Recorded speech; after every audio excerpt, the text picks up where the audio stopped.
Mesdames et messieurs, bonjour, bonsoir. Je suis PF pour LTLT, Lakers tout le temps, la chaîne francophone des Lakers. Très belle victoire des Lakers hier soir en ouverture de la saison NBA 2024-2025.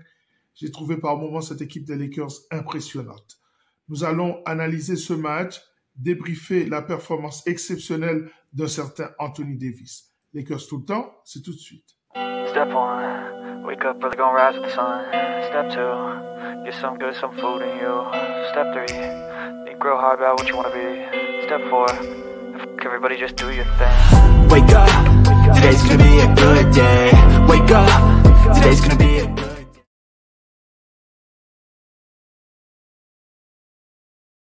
Le premier élément qui me vient à l'esprit, c'est le coaching. J'ai trouvé très intéressant certaines choses qui ont été faites aujourd'hui au niveau de la rotation, au niveau du moment où les temps morts ont été pris, au niveau de la gestion des deux stars. Quand Anthony Davis était sur le terrain, LeBron pouvait se reposer et LeBron revenait dans le jeu pendant qu'Anthony Davis pouvait se reposer. Ça, j'ai trouvé que cette gestion-là était assez intéressante. Je n'ai pas vu, par exemple, des JHS ou des Cam Reddish sur le terrain. Donc, on est resté dans une rotation serrée avec une entrée de Dalton Knecht qui a quand même inscrit 5 points dans un tir à 3 points réussi, l'un des rares de cette équipe des Lakers hier soir. Et c'est ça qui est intéressant. Cette victoire des Lakers est faite dans un contexte où tout n'était pas parfait. Beaucoup de choses sont perfectibles et malgré ça, la victoire est là. Alors, ce que j'ai particulièrement apprécié, c'est que j'ai vu certaines choses qui ont été dites dans les interviews de J.J. Redick qui ont été appliquées sur le terrain. Circulation de balle, LeBron loin du ballon, Anthony Davis en hub et le corner crashing pour prendre des rebonds offensifs. Aujourd'hui, les Lakers ont gagné la bataille du rebond offensif 16-13, malgré qu'ils aient perdu la bataille du rebond d'une unité. Donc, il y a de l'espoir dans ce domaine-là. Alors, la question du 3 points qui devient une obsession dans le chef de J.J. Redick, pour moi, pose problème. Aujourd'hui, c'était 21% de réussite. Eh bien, je pense qu'il fallait pas insister. Et effectivement, la balle a été souvent à l'intérieur vers Anthony Davis. Anthony Davis en isolation, son mid-range, il a tout fait. Aujourd'hui, il a été exceptionnel. On en parle tout de suite dans la deuxième rubrique.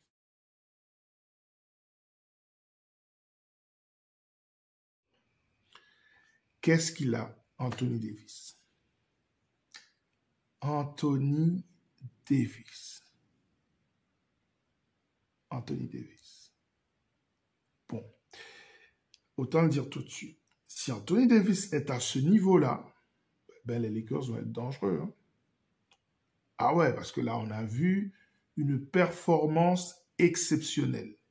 XXL, ce qu'il a fait là ce soir. Parce qu'il faut bien comprendre, ce gars, il est face au meilleur défenseur de la Ligue. 4 fois meilleur défenseur de la Ligue. Et franchement, il a humilié Rudy Gobert. Et ce compte qu'il a mis sur sa tête pour lui prouver que c'est lui le meilleur défenseur de la Ligue, pour moi, ça c'était un statement exceptionnel ce joueur-là hier soir. 36 points, 16 rebonds, 4 passes décisives et 3 contres. Impressionnant. En fait, à un moment, je me suis dit, mais qu'est-ce qui se passe? Est-ce que ce gars va jouer ce rôle cette saison pendant tous les matchs? Est-ce qu'il va être aussi dominant, aussi imposant? Eh bien, si tel est le cas, eh bien, ça va être compliqué. À un moment, LeBron James a laissé faire. Il est resté en retrait. Il a laissé Anthony Davis donner la leçon à la raquette des Wolves.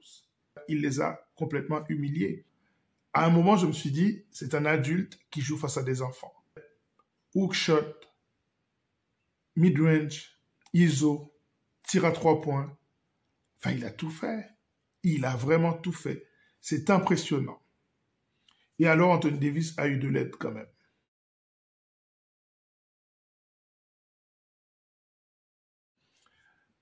Ouais, l'aide est venue, entre autres, de Rui Hachimura. Je l'ai toujours dit. Ça fait 3 ans que je le dis. Rui Hachimura, c'est celui qui va faire basculer les Lakers dans une autre dimension.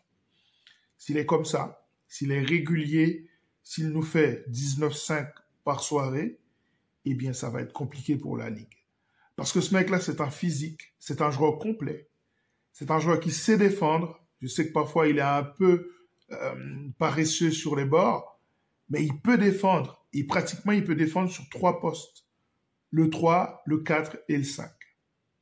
On l'a vu ce soir sur des rotations, se retrouver face à Rudy Gobert, pas de problème. Et alors, il a mis ses tirs. Un seul tir à 3 points sur 4, pas mal, puisque vu l'abysse qu'on a connu aujourd'hui, c'était pas si mal que ça. J'ai dit que les Lakers avaient shooté à 20%, mais en fait, ils ont shooté plutôt à 16%. Donc, gagner un match face à un contender en étant dans un tel état d'adresse, franchement, c'est très encourageant. Et comme je disais dans les 10 questions que j'ai posées par rapport à la saison, si les Lakers n'arrivent pas à rentrer les tirs, il faut passer au plan B, qui est le bully ball, jouer à l'intérieur et matraquer l'équipe adverse. On l'a vu pas mal aujourd'hui. En tout cas, j'ai promis de faire une vidéo sur Rui Hachimura parce qu'il y a un petit travail qu'il fait de démarquage dans la raquette ou même en backdoor qui est très intéressant. Et je vois des similitudes dans son jeu, en tout cas dans ce jeu intérieur, avec un joueur comme Aaron Gordon, je l'avais dit dans une autre vidéo. Je promets de faire cette comparaison. Donc, oui, Hachimura, bravo, 19,5 rebonds aujourd'hui. Il était à 50%, 7 sur 14 au tir, 1 sur 3. Bon, ça, c'est perfectible, mais bon, tant pis. En tout cas, il a été présent, il a été très, très précieux dans cette victoire.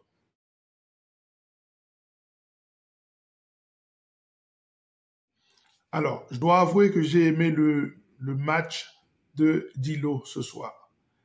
S'il est vrai, je l'ai trouvé un peu nonchalant sur cette dernière action où, au lieu de terminer en lay-up, il va faire cette passe à Rui Hachimura. Au final, Alexander Walker arrive à mettre la main sur la balle et empêcher que les Lakers marquent. Je trouve que c'était dangereux. C'est ce genre de nonchalance que je ne supporte pas avec toi, D'Lo. Il faut que tu sois un peu plus sérieux, plus cérébral. Tu es capable de l'être. D'Lo, aujourd'hui, c'est 15 points, 5 passes décisives. Et 4 de ces 5 passes décisives ont été réalisées dans le 4e quart-temps. Au moment où les Wolves sont revenus dans le match, ils sont arrivés à 4 points des Lakers.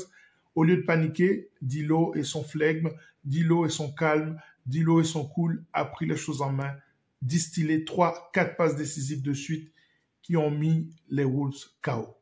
Ils n'avaient pas plus de répondants que ça.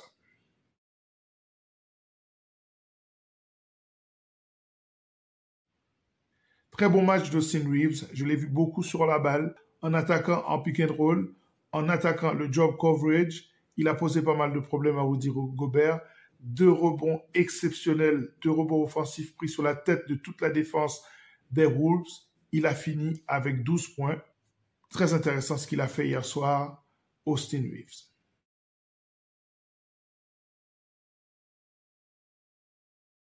Et alors, le dernier élément, c'est cette rencontre entre le père et le fils. Bronny est rentré à la fin du 2e quart-temps. Les Lakers étaient avec une avance de 19 points. C'était le bon moment de le faire rentrer. Beaucoup de gens étaient venus pour ça. Didier Redick, qui a compris le moment, a offert ce cadeau à la famille James. Et c'était intéressant, même si j'ai trouvé que les Lakers sont rentrés dans la panique à ce moment-là et ont failli perdre le match. Je trouve qu'ils ont perdu le fil à partir de ce moment-là. Ce qui aurait dû être un blowout total est devenu un match serré. En tout cas, ce moment est fait. Le père, avec son fils sur le terrain, c'était de toute façon un très bon moment. Voilà, ça en est terminé pour cette émission consacrée à cette victoire convaincante, la première de JJ Redick en tant que head coach des Los Angeles Lakers. Prochain match des Lakers face aux Suns de Phoenix vendredi. À très bientôt.